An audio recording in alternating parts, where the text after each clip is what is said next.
A woman wanted a baby. "How can I get a child?" she thought. "I know. I'll go and see the old woman. She knows about magic.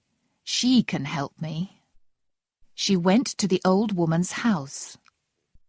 "I want a baby," she said. "Tell me, where can I get a child?" "Oh, that's very easy," the old woman said. "Here's a magic flower. Plant it in a small box and wait." The woman went home with the magic flower and put it in a box. The next day there was another beautiful large flower in the box. "This is a beautiful flower," said the woman, and she kissed it. She kissed it again, and the flower opened. There was a baby girl inside the flower. She was a lovely little girl, but she was very, very small. "She's very small," the woman said. "I'll call her Thumbelina." Thumbelina lived inside her flower on the woman's table. One night, Thumbelina was asleep in her flower when an old toad came through the window. The toad was very big and very ugly. She jumped onto the table next to Thumbelina. "Thumbelina is very beautiful. I want her to marry my son," thought the toad. She took the flower and Thumbelina, and she jumped through the window and down into the garden. The toad lived with her son in a field near a river. Ugh! Her son was very ugly. He saw the beautiful little girl in the flower. "Croak, croak, brick, he said. "Don't speak," said the old toad. "She'll wake up and run away. We'll put her in the river in this flower. Then she can't get away." The next morning, Thumbelina opened her eyes. She was on a big river, and she was afraid. Where was the land? Where was her home? The old toad and her ugly son swam to Thumbelina. "You'll be his wife," the old toad said. "You'll live in a field near the river." "Croak, croak, brick, her son said. Little Thumbelina cried and cried. She did not want to live in the ugly toad's house. The little fish in the river heard her. They swam to her and looked at her sadly. Then they pushed the flower and it moved down the river. The little flower started to move quickly. The toads were too slow and could not follow the flower. The little birds in the trees saw Thumbelina. "She's a lovely little girl," they said. And the flower moved away down the river.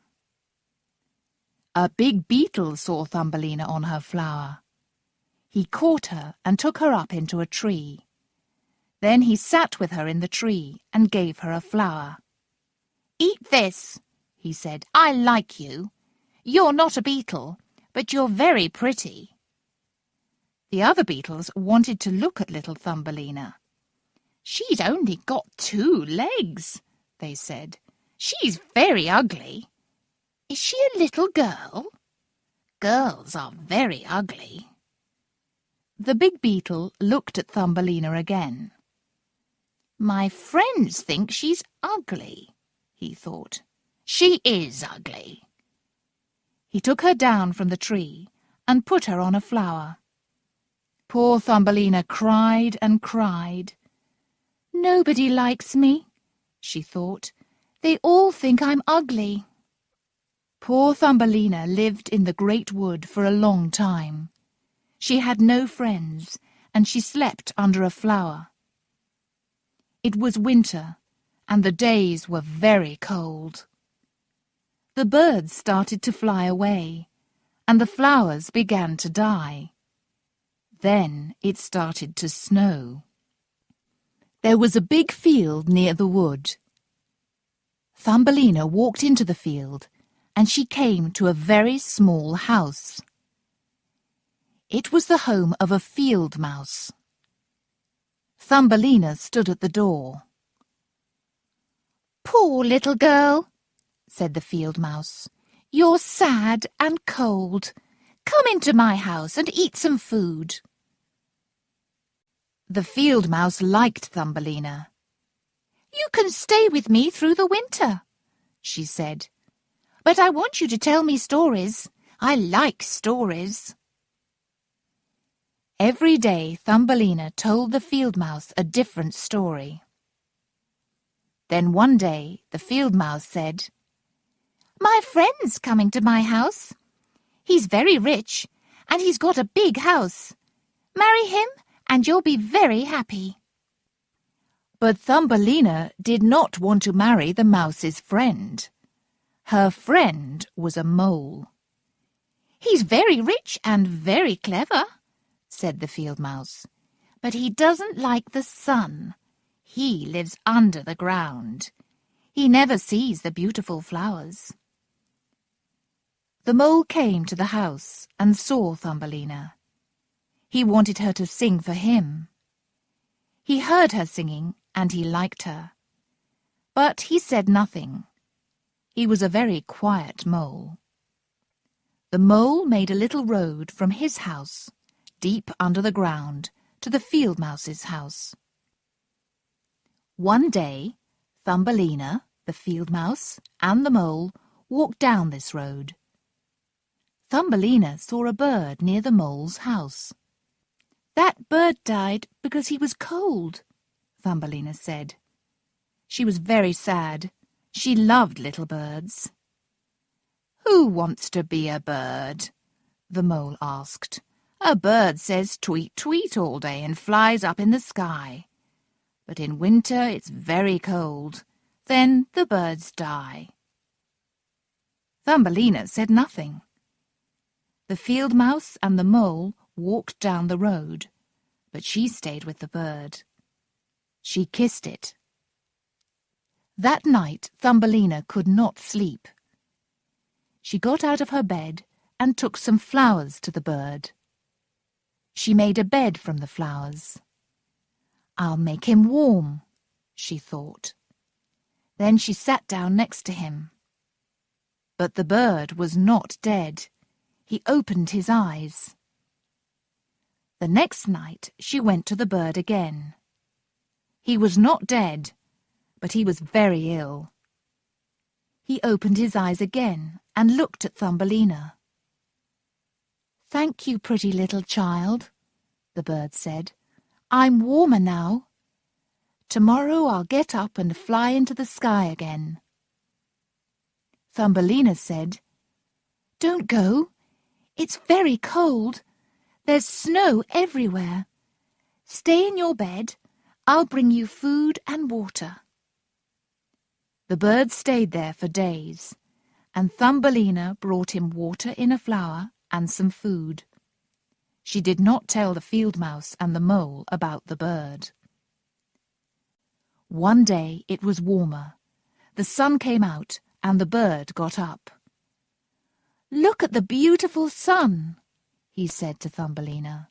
"Come away with me. You can sit on my back." "No, I can't," Thumbelina said. "The mouse wants me to stay here." Then, "Goodbye, goodbye, you good pretty girl," said the bird. He flew up and up into the sky. Thumbelina watched him. She liked the little bird. He was her friend. She started to cry.